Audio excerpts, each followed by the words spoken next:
ನಮಗೆ ಮೋಸ ಮಾಡ್ತಾರೋ, ಯಾರು ಬಾರಿ ಬಾರಿಗೂ ದುಃಖ ಕೊಡ್ತಾರೋ, ಯಾರು ಬಾರಿ ಬಾರಿಗೂ ಕೆಟ್ಟದ್ದನ್ನು ಮಾಡ್ತಾ ಇದ್ದಾರೋ, ಕೆಟ್ಟದ್ದನ್ನು ಮಾಡೋರ ಬಗ್ಗೆ ನಾವು ಕೂತ್ಕೊಂಡು ಏನು ಮಾಡ್ತಾ ಇದ್ದೀವಿ, ಚಿಂತೆಯನ್ನು ಮಾಡ್ತಾ ಇದ್ದೀವಿ. ಯಾರು ದುಃಖ ಕೊಡ್ತಿದ್ದಾರೋ, ಕೆಟ್ಟದ್ದನ್ನು ಮಾಡ್ತಿದ್ದಾರೋ ಅವರು ನಮ್ಮ ಚಿಂತೆಗೆ ಯೋಗ್ಯ ಇದ್ದಾರಾ? ಅವರು ನಾವು ಚಿಂತೆ ಮಾಡಲಿಕ್ಕೆ ಯೋಗ್ಯನೇ ಇಲ್ಲ ಅಂದಮೇಲೆ ನಾವೇನು ಮಾಡಬಾರ್ದು, ಅಂಥವ್ರ ಬಗ್ಗೆ ಚಿಂತೆಯನ್ನು ಮಾಡಬಾರ್ದು. ಅದಕ್ಕೆ ಶರಣರು ಕೂಡ ಹೇಳ್ತಾರೆ, ಲೋಕದ ಡೊಂಕ ನೀವೇಕೆ ತಿದ್ದುವಿರಿ, ನಿಮ್ಮ ನಿಮ್ಮ ತನುವ ಸಂತೈಸಿಕೊಳ್ಳಿ, ನಿಮ್ಮ ನಿಮ್ಮ ಮನವ ಸಂತೈಸಿಕೊಳ್ಳಿ, ನೆರಮನೆಯ ದುಃಖಕ್ಕೆ ಅಳುವರ ಮೆಚ್ಚ ಕೂಡಲ ಸಂಗಮ ದೇವ.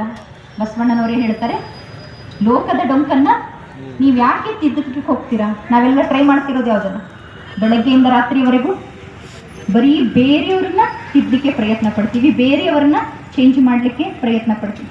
ನೀವು ಪ್ರಯತ್ನ ಪಟ್ಟ ತಕ್ಷಣ ಅವ್ರು ಚೇಂಜ್ ಆಗ್ತಾರ? ನೀವೆಷ್ಟು ಪ್ರಯತ್ನ ಪಟ್ಟರು ಅವರೇನು ಚೇಂಜ್ ಆಗಲ್ಲ.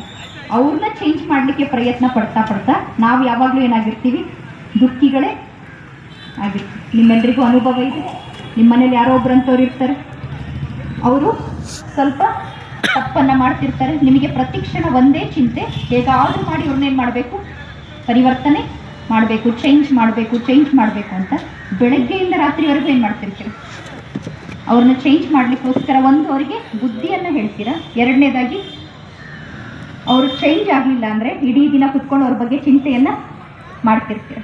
ಅವ್ರು ಹೇಗಿದ್ದಾರೋ ಹಾಗೆ ಅವರು ಖುಷಿಯಿಂದ ಇದ್ದಾರೆ. ನಾವೇನು ಮಾಡ್ತಿದ್ದೀವಿ, ಅವ್ರ ಬಗ್ಗೆ ಚಿಂತೆ ಮಾಡಿ ನಾವು ದುಃಖಿಗಳಾಗಿ ಜೀವನವನ್ನು ಕಳೀತಾ ಇದ್ದೀವಿ. ಅದಕ್ಕೆ ಬಸವಣ್ಣನವ್ರು ಏನು ಹೇಳ್ತಾರೆ, ನಿಮ್ಮ ನಿಮ್ಮ ತನುವ ಸಂತೈಸಿಕೊಳ್ಳಿ, ನಿಮ್ಮ ನಿಮ್ಮ ಮನವ ಸಂತೈಸಿಕೊಳ್ಳಿ, ನೆರಮನೆಯ ದುಃಖಕ್ಕೆ ಅಳುವರ ಮೆಚ್ಚ ಕೂಡಲ ಸಂಗಮ ದೇವ. ದುಃಖ ಯಾರ ಮನೇಲಿರೋದು? ಪಕ್ಕದ ಮನೇಲಿರೋದು. ಪಕ್ಕದ ಮನೆಯವರ ದುಃಖಕ್ಕೆ ಯಾರು ದುಃಖ ಪಡ್ತಿದ್ದೀವಿ?